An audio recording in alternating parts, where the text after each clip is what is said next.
네, 시작하겠습니다. 음,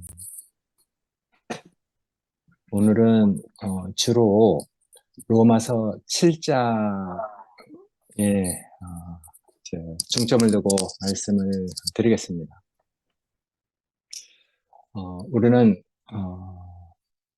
우리에게 주신 그 구원을 위한 생명의 과정 안에 있습니다. 우리가 다 됐다 함도 아니고 다 이뤘다 함도 아니고 그리스도가 우리에게 보여주시는 어, 소망을 향해서 그 상급을 향해서 우리가 이제 경주를 하는 사람들이니까 그래서 그 경주 안에서 그리스 안에 있는 뛰어난 유산을 우리가 받는 것, 그것이 우리의 삶의 목표니까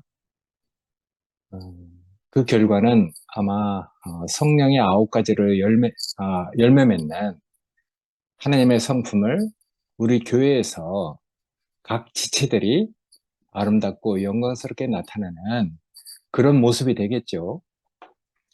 그러려면은 우리가 이제 은혜 아래 거하는 것밖에 없는 것 같아요. 그러니까 은혜는 우리를 충분히 어, 주님의 그 품격 안으로 인도하기에 부족함이 없는 것이니까. 어, 그래서 우리가 늘 은혜 아래 거하는 것이 정말 복된 일이라고 생각이 됩니다. 우리는 다 절망적인 인간의 상태에서 그리스도의 구속으로 말미암아 그리스도의 그 죽으심 안에 포함된 사람으로 우리 자신을 알게 되었거든요. 그러니까 절망적 인간의 상태에 하나님을 영화롭게 해야 할 우리에게 주신 그 위임을 우리가 살아내지 못하는 빗나간 존재들이 됐기 때문에 그러니까 하나님의 하나님의 그 품격을 영화롭게 하는 것은 어, 우리에게 주신 위임인데 사람이 하나님 없이 따로 영화롭게 되는 길이 없거든요. 하나님 없이 영화롭게 되는 길이 바벨로 가는 길이란 말이에요. 근데 하나님을 영화롭게 하는 것이 우리하고 무슨 상관이 있느냐? 근데 하나님을 영화롭게 하는 것, 그게 우리 인생이 영화롭게 되는 것이거든요. 작지만은 우리 안에서 그렇게 살 수 없는 사람이 그런 사람으로 변화가 돼서, 뭐, 성경적으로 얘기하면은 성령의 9가지 열매를, 부분 부분으로 각 사람이 그걸 살아낼 때 얼마나 그 사람이 향기롭고 아름다운 사람으로 우리에게 비춰집니까? 그러니까 절망적 인간의 상태에서 하나님을 영화롭게 하는 그런 길이 우리에게 열린 것이죠. 그건 그리스도의 구속으로 말미암아 그분의 죽으심 안에 우리가 포함됐기 때문에 그 놀라운 생명의 길이 우리에게 열린 것이 됐죠. 이것은 근데 전적으로 그분이 역사하심으로써 하나님의 사역을 온전히 이루어 놓음으로써 된 것이거든요. 예, 우리하고 의논해서 된 게 아니에요. 그분의 그 구속의 사역. 그래서 우리는 그것을 우리의 구원으로 우리가 받아들였기 때문에 첫 열매로 우리의 그 구속의 사역을 어, 완성시킨 그래서 다 이루었다 하신 그분을 우리가 주님이라고 따르게 된 것이잖아요. 그 운명을 본 것이죠. 우리가 잃어버린 우리가 그렇게 살아야 할 어떤 운명을 우리가 만난 것이잖아요. 그러니까 그런 것이 우리에게 딱 비춰졌다는 것, 계시로 열렸다는 게 그게 정말 복인 것 같아요. 심령이 가난할 때, 우리가 정말 어쩔 수 없어서 그렇게 살았을 때, 예, 우리에게 계시를 주시고 말씀을 주시고 여러 방면으로, 그건 우리 영식이 형제가 요새 요한복음을 하니까 여러 가지 방면으로, 말씀으로, 하나님 자신으로, 빛으로, 하여튼 여러 가지 방면으로 우리에게 도달됐기 때문에 우리는 그분을 우리의 주님으로 믿고 따르게 됐죠. 그 운명을 우리가 시인하고 받아들였을 뿐인데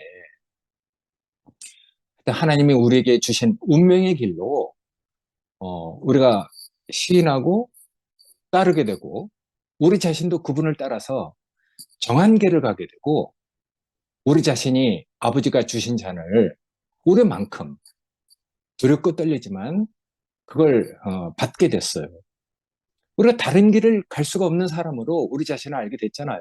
음, 정말 주님을 만나고 그 운명을 발견한 사람, 그 사람은 다른 길이 없습니다. 좁고 협착한 길이라도 이 길이 생명의 길이기 때문에 그 넓은 길을 갈 수가 없거든요. 그래서 그 길 안에서 우리 자신이 저절로 우리 자신이 들여지게 됐죠. 하나님이 우리에게 주신 영화로운 위임, 정말 사람이 사람 되는 것. 어제 최중용 목사님이 사람 뭐 인자를 5개 써놓고 막 이렇게 재밌는 말씀 다 하셨는데 정말 우리가 사람답게 그 가는 길을 알게 된 것이잖아요. 그래서 우리는 그 길 안에서 우리 자신을 하나님께 드려지는 사람이 됐기 때문에 이제 우리가 놀라운 우리 간증을 하게 됐어요. 로마서 6장 14절에 있는 말씀처럼 죄가 너희를 주관치 못하리니 이는 너희가 법 아래 있지 아니하고 은혜 아래 있기 때문이다. 이렇게 말씀하셨거든요. 우리가 다 법 아래서 고생했던 사람이잖아요. 죄가 우리를 주관하고 살았던 그 지긋지긋한 삶을 우리가 율법 아래서 다 살아봤기 때문에 우리가 은혜 아래 있는 것이 얼마나 행복한지 알게 됐어요. 우리가 코로나를 한 2년인가 그렇게 겪었잖아요. 그때 일상을 잃어버리게 됐단 말이에요. 근데 그 평범한 일상이 얼마나 그게 행복한 것인지 겪어봐야 하는 것이거든요. 그러니까 율법 아래서 얼마나 지긋지긋한지 그거 겪어보지 않으면 모르는 것이죠. 거기서 나는 정말 내 마음으로는 하나님의 법을 섬기고 싶지만은 내 안에 육신의 그 다른 법이 있어서 내 마음하고 상관없이 죄의 법 아래로 우리가 끌려가는 그런 경험을 주님을 만난 사람은 다 하게 돼 있어요. 왜냐면 우리 속 생명이 어리고 약하기 때문에 그건 겪어봐야 아는 것이거든요. 그래서 아마 바울도 율법이 얼마나 정말 지긋지긋한지 뭐 우리가 겪어봐서 아는 것처럼 뭐 바울은 뭐 그렇게 겪지 않았겠죠. 근데 어쨌든 이 로마서 7장을 보니까 우리가 공감이 되는 야, 그래서 율법이 처리되는 그 내면의 갈등을 구체적으로 기술하고 은혜 아래 거하는 과정을 말해주고 있기 때문에 이 로마서 7장이 우리에게 은혜가 되는 것이거든요. 그 전에 6장 19절에 보면 그렇게 써 있어요. 너희 이해력이 약함으로, 다른 성경에는 너희 육신이 약함으로 이렇게 써 있는데 이해력이 약함으로 육신이 약하니까 새 생명에 대한 육신이 약하니까 생명으로 거듭나고 그 부활 생명으로 옮겨졌지만은 아직도 처리돼야 할 어떤 것들이 남아 있으니까 한순간에 되는 게 아니에요. 즉시 되는 게 아니거든요. 그런 바탕을 통해서 과정을 거쳐갖고 우리가 새 생명 안에서 자라고 부활에서 부활로 이르러 간단 말이에요. 그러니까 난 이 말이 정말 이해가 돼. 다 그런 것이 아니고 특이한 분들도 계시죠. 그런 갈등 없이 정말 믿음이 좋아서 옮겨진 분들도 있지만 나는 이런 갈등이 있었어요. 하나님의 말씀을 들을 때 다 옳으니까 맞다고 생각하니까 아이고 나도 저렇게 살아야지 하고 동의가 됐단 말이에요.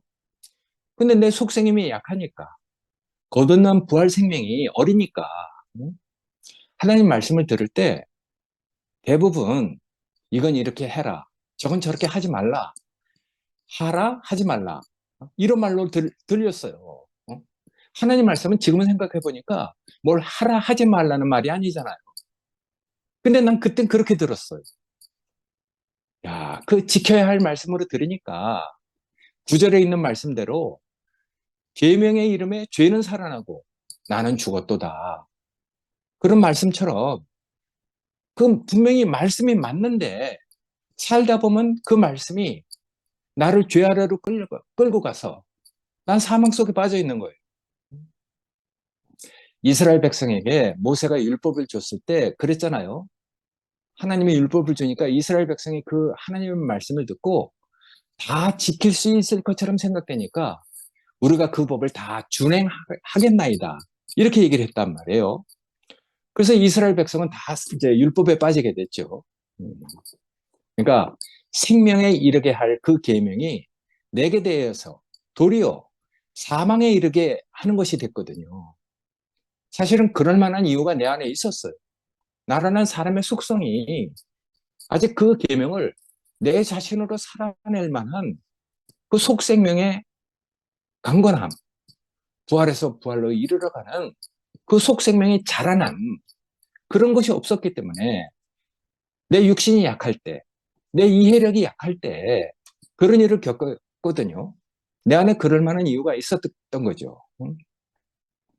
내 속사람으로는 하나님의 법을 즐거워하지만은 내 속에 다른 한 법이 있어서 내 마음의 법과 싸워서 내 육신 속에, 내 지체 속에 있는 죄의 법 아래로 나를 사로잡아가는 것을 경험했단 말이에요. 그게 뭐 바울의 고백뿐이겠어요. 나도 말씀대로 잘 살고 있는 부분도 있었거든요. 그런데 그렇지 못한 부분도 있었던 거죠. 쉽게 말하면 내 안에 어떤 것은 그 말씀이 내 자신이 된 것도 있었지만은 내 안에 아직도 세상이 남아 있었어요. 선을 행하기 원하는 나에게 악이 함께 있는 것을 깨달은 것이죠. 그러나 그때는요, 내 생명에, 예?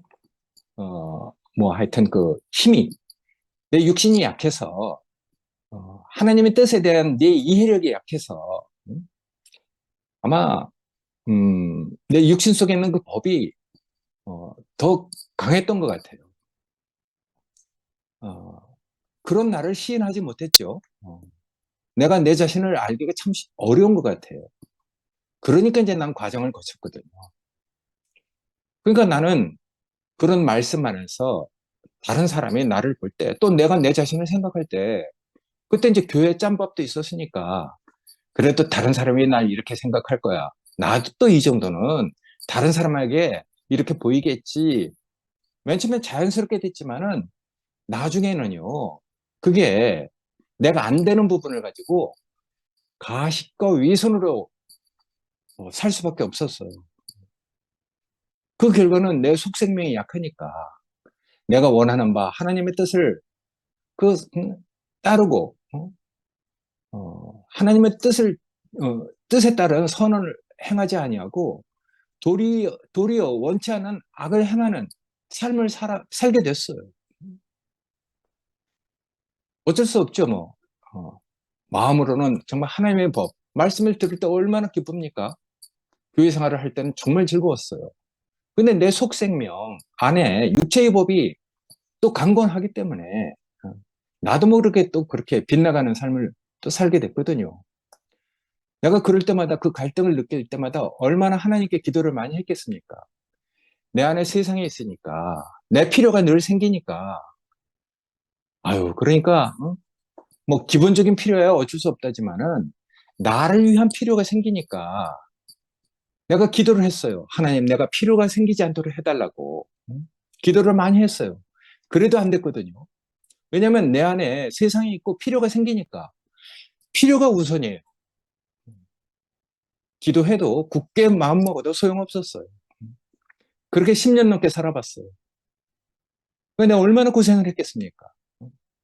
그 말씀 앞에서 내 자신의 그 속생명에 대한 갈등, 내 자신에 대한 갈등, 얼마나 정말 기도하고 번민 속에, 갈등 속에 빠져 있는 삶을 살았는지 몰라요. 그렇게 안 살아봤으면 모르지만은 내가 정말 지긋지긋하게 살아봤거든요. 위선과 가식으로 계명을 잘 지켜 산다고 보여지기를 원했어요. 근데 그렇게 살다 보니까 내 옆에 사람이 없었어요. 많은 사람에게 그 위선으로 상처도 많이 줬거든요. 내가 그런 말을 한 거지는 아니지만 그때 이제 창세기 형제들 다 친구였으니까 그때는 뭐 다 고만고만하게 도토리 키 재는 것만큼 그렇게 살아왔거든요. 근데 그 형제가 그러는 거예요. 아유, 저놈은 저 말을 뭐 저 입으로 뭐 들었나 뭐 똥구멍으로 처먹었나 그렇게 속된 말을 하고 그때 나도 그런 말에 대해서 나도 동의하고 그랬거든요. 그러니까 다른 사람에게 내 위선과 가식을 가지고 나는 그럴듯한 사람으로 보여지기 위해 상처를 많이 줬거든. 근데 그 결과는 난 죽어가고 있었어. 정말 바울이 얘기한 오호라 나는 공고한 사람이로다. 이 사망의 몸에서 누가 나를 건져내랴. 나는 그런 과정을 거쳐야 할 사람이었거든요. 아우, 그렇게 10년을 살다 보니까 어느 날 내 양동 속에 내 그릇 안에 있는 은혜가 가식과 위선이라는 그 작은 구멍, 은혜가 새버리는 그 누수되는 그런 구멍을 인해서 나는 은혜가 없는 바짝 마른 사람이 됐어요. 정말 죄로 인해서 내가 끌려가고 사망에 이른 것을 경험하게 됐거든요. 야, 그때 말씀으로는 정말 많은 것이 깨달아졌어요. 율법이라는 옛 남편에게 내가 정말 죽어야 되는 것이 무엇인지, 무슨 말이라는 걸 다 깊이 알게 됐는데도 머리로는 이해가 되는데 그 가슴으로 사라지지 않는 거라. 그래서 그때 옛날에 내가 아이고 참 이 머리에서 가슴까지 그 길이가 30cm밖에 안 되는데 머리에서 가슴까지 내려오는 어떤 말씀이 내 자신이 되는데 10년이 걸렸다는 그런 고백도 많이 했거든요. 머리는 다 안 돼. 머리는 이해가 되는데 내가 그렇게 안 사라지는 거예요. 가슴으로 내 자신이 안 된 거죠. 말씀이 육신이 안 된 거거든요. 그러니까 그런 과정을 거쳐서 하여튼 새 남편인 은혜 아래 거하게 됐거든요. 야, 우리가 이렇게 죽은 것은 하나님께 대해서 살게 하려고 이런 과정을 거치는 것 같아요. 그러니까 율법은 죄를 드러나게 하잖아요. 죄를 심히 죄되게 하려 합니다. 이렇게 얘기했듯이 죄를 더 분명하게 하는 것이죠. 율법을 우리 육신의 법이 있는 한 그걸 지킬 수 없어요. 그걸 시인하고 받아들이고 그냥 그 안에서 우리가 다른 나를 시인해야 되는데 결국 이제 그걸 시인하지 못했으니까 율법은 결국 사람을 사망에 이르게 하거든요. 심판에 이르게 하는 거죠. 그래서 우리가 이제 그런 과정을 거쳐서 우리가 옮겨졌기 때문에 야, 그러니까 그런 과정을 거쳐서 나는 내가 이렇게 위선과 가식이라는 사람을 내 자신을 드러나게 됐어요. 아, 이제 그렇게 위선과 가식이라는 그런 옷을 입을 필요가 없는 사람으로 내 자신을 알게 된 거죠. 있는 그대로 나를 보이게 됐어요. 내가 이런 사람인 걸 어떻게 해? 내 꼬라지 그대로, 내 자신 그대로 하나님께 나를 드리고 형제들한테 나를 알렸어요. 그게 뭐 내 자신인데 어떡하겠어요? 나라는 사람이 그런 사람밖에 안 되는데 어떡하겠어요? 그래서 내가 뭐 심판을 받으면 받으리라 하고 그 다음서부터 위선과 가식으로 살지 않게 됐거든요. 그럼 고생을 지긋지긋 해봤기 때문에. 그래서 얽매였던 그 모든 것에 대해서 내가 정말 진실하게 내 자신을 드리게 되니까 그런 것에서 내가 해방이 됐어요. 그리고 영의 새로운 것으로 내가 주님을 따르게 됐거든요. 의문의 묵은 것으로 안 하고 그 가식과 위선으로 포장했던 나를 벗어버리게 됐거든요. 해방되게 됐죠. 나는 이런 사람입니다. 이렇게 살았다 해도 부끄럽지 않았어요. 상처받은 사람한테 사과를 많이 했는데 어떤 사람에게는 내가 몇 년 동안 사과를 한 적도 있거든요. 그러니까 하여튼 저는 그런 사람이었어요. 부끄러운 사람이고. 지금 와서 이렇게 생각해 보니까 이 율법은 옛사람한테 주어진 것 같아요. 그러니까 새 사람은 은혜 아래 거해야 되는 것이거든요. 우리가 다 알지만은 다시 한번 이렇게 짚고 얘기하자면은 옛사람은 누군가 그 선악을 하는 지식을 따라서 자기가 하나님처럼 되려고 동산을 나온 사람이잖아요. 옛사람 속에는 바벨로 가려고 하는 생각밖에 없어요. 그 바벨의 정신이 있는 것이거든요. 우리가 강해지자, 흩어짐을 면하자, 우리 이름을 높이자, 우리 이름을 세상에 빚자. 그래서 결국 바벨탑을 쌓게 되는 것이죠. 창세기 11장에 잘 써 있잖아요. 그래서 그들은 땅 위에서 바벨론이라는 실질적인 왕국을 만들어가고 있어요. 그게 이제 세계가 된 것이고, 세계 열강이 된 것이거든요. 그러니까 그런 슬로건을 앞세워서 세상을 이루고 있는 것을 가리켜서 세상이라 하고 옛사람이라고 해요. 총체적으로 그걸 작게는 옛사람이라고 하는 것이거든요. 크게는 그게 세상이죠. 그러니까 세상은 바벨의 정신을 가지고 흘러가고 있단 말이에요. 그러니까 율법은 이런 옛사람에게 주어진 것이거든요. 왜 옛사람한테 율법을 주셨는가? 이 사람은 하나님의 말씀을 안 듣고 생명을 거역하고 나갔기 때문에, 예, 그래서 율법을 주신 거예요. 이 사람은 하나님의 말씀을 안 듣고 거역하고 나갔기 때문에 그 속에는 생명이 없는 것이죠. 생명과를 먹어본 적이 없기 때문에 자기 스스로 선과 악을 아는 지식을 가지고 살기 때문에 스스로 하나님이 다 됐어요. 하나님의 영, 율법을 주신 그 마음, 그 생명이 없는 것이거든요. 그래서 사람을 하나님께서 돌이키려고 하나님 속에 있는 그 말씀, 하나님의 생명에서 나온 말씀을 주어서 돌이키게 하려고 그걸 주신 것이거든요. 그러니까 그 마음은 모르고 겉으로 그 말씀을 준행하겠다고 하니까, 지키겠다고 하니까 율법의 올무에 걸려서 이스라엘 백성이 고생을 하듯이 나도 고생을 한 것이거든요. 그러니까 옛사람, 이 사람들을 교화시키기 위해서 하나님의 백성으로 이끌기 위해서 그 말씀을 주시고 율법을 주시고 계명을 주신 건데, 그러니까 그 계명은 우리가 그 생명이 없으면 그 계명을 지킬 수가 없어요. 걔한테 아무리 짖지 말라고 해도 걔 생명이 그런 걸 어떡합니까?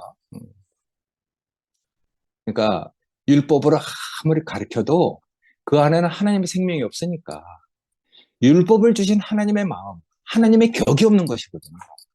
마음이 없는 것이죠.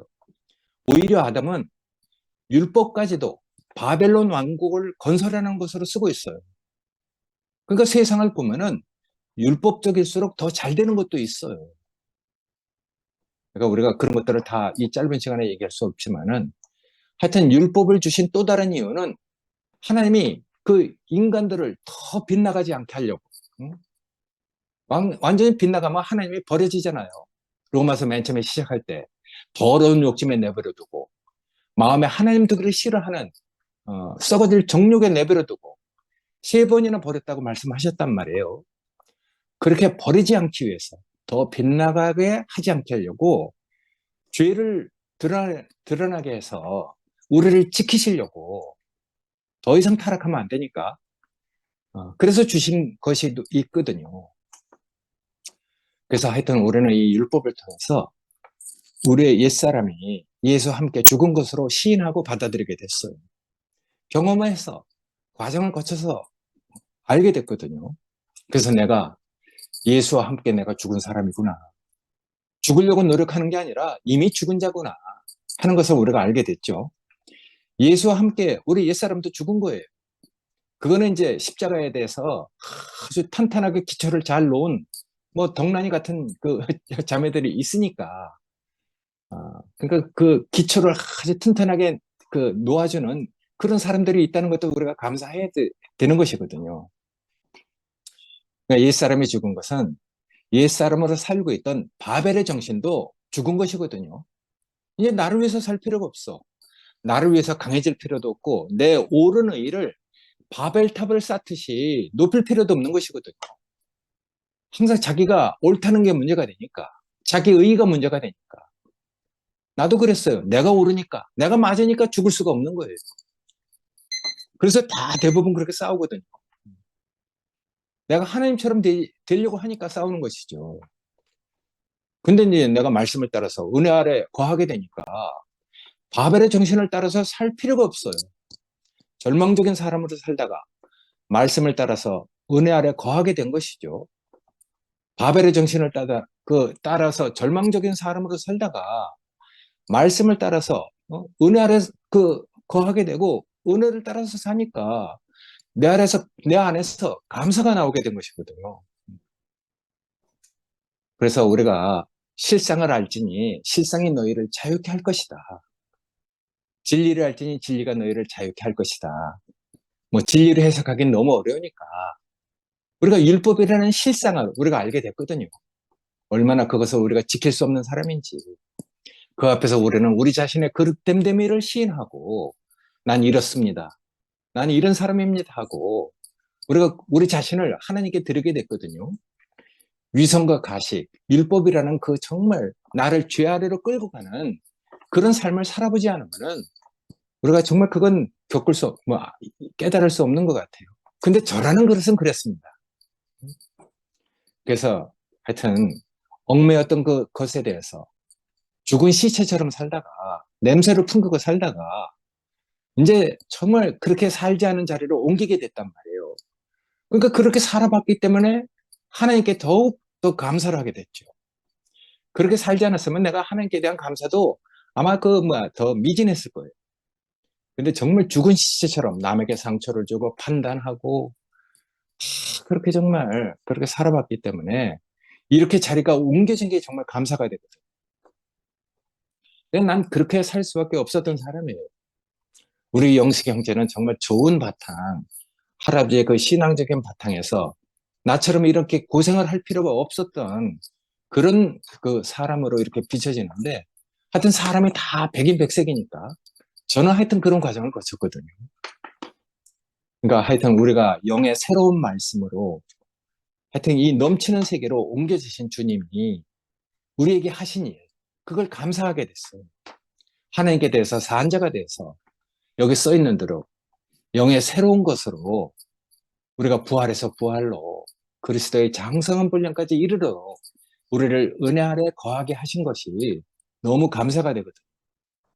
사실 뭐 나만 그런 게 아니죠. 우리 안에 작은 소자의 지영이도 보면은 더 확실하잖아요. 옛사람의 그 결핍이 있었지만은 자기 마음대로 살지 못했던 그 많은 것.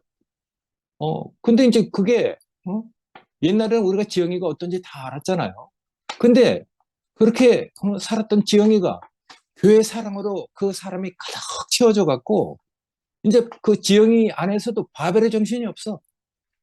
나를 위해서 살고 싶은 내 이름을 빛내려고 하는 그런 모습이 없단 말이에요. 지영이가 있는 그대로 우리 자신에게 자기 부끄러움을 얘기해도 우리는 하나도 그게 이상하거나 정죄가 되지 않잖아요. 자기 이름을 알아달라 할 필요가 없는 교회 형제들을 사랑하니까 그게 가득 채워져서 아이고 내가 교회 안에서 사니까 부족함이 없다. 작은 말 한마디지만은 얼마나 그게 놀라운 말인지 몰라요. 우리 안에 하나님 하시는 일을 가장 분명하게 나타내고 있는 자매가 됐잖아요. 결핍이 많으니까, 약하니까, 예민한 것이죠. 생명에 대해서. 아주 민감한 것이거든요.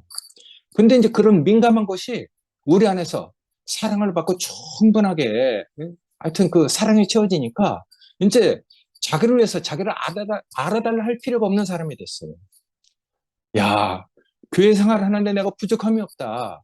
이렇게 얘기하는 지영이 마치 죽은 나사로가 뭔가 하여튼 세마포를 동여매고 이렇게 살아난 것처럼.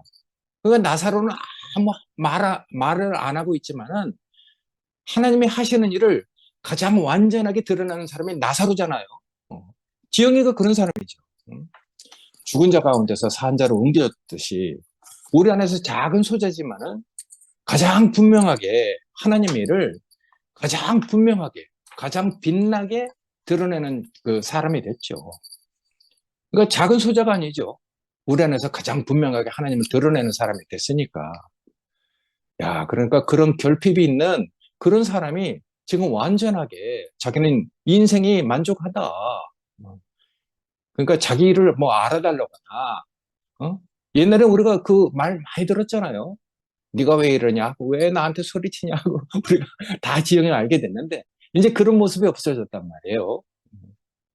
그러니까 나만 그런 게 아니라 우리 안에 그 작은 소자라고 이렇게 생각했던 그 지형이도 그렇게 옮겨졌으니까 지금은 가장 분명하게 어쩌면은 우리 안에서 가장 뭐 하여튼 온전한 자로 하나님 하시는 일을 드러내는 자매가 된 거죠. 하여튼 우리가 이런 사람으로 같이 하여튼 이렇게 엮여져서 살고 있다는 것이 큰 복으로 여겨집니다. 네, 감사합니다.